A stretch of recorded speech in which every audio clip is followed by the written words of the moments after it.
Mudik Lebaran 2025 tinggal menghitung hari.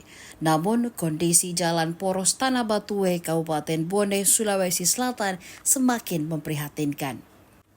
Jalan poros Tanah Batuwe dikenal sebagai jalur alternatif yang disukai pengemudi mobil angkutan umum dan masyarakat karena dapat menghemat jarak tempuh sekitar 40 km dibandingkan rute lain melalui Cambing Bone menuju Kabupaten Sinjai.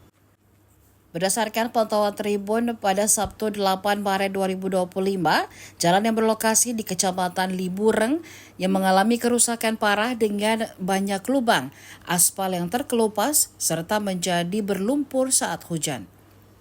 Kondisi ini telah berlangsung lama dan dikeluhkan banyak pengendara, terutama sopir angkutan antar daerah Makassar, Bone atau Sinjai.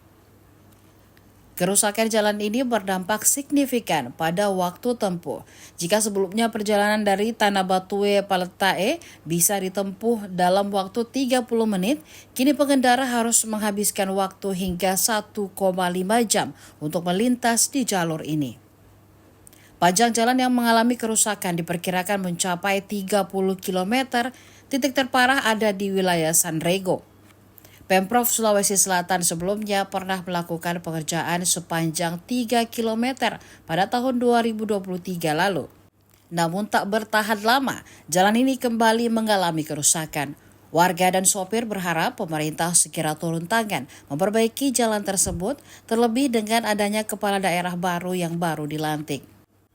Dengan semakin dekatnya musim mudik Lebaran, masyarakat berharap perbaikan bisa segera dilakukan agar perjalanan mereka lebih nyaman dan aman. Download Tribun X sekarang, menghadirkan lokal menjadi Indonesia.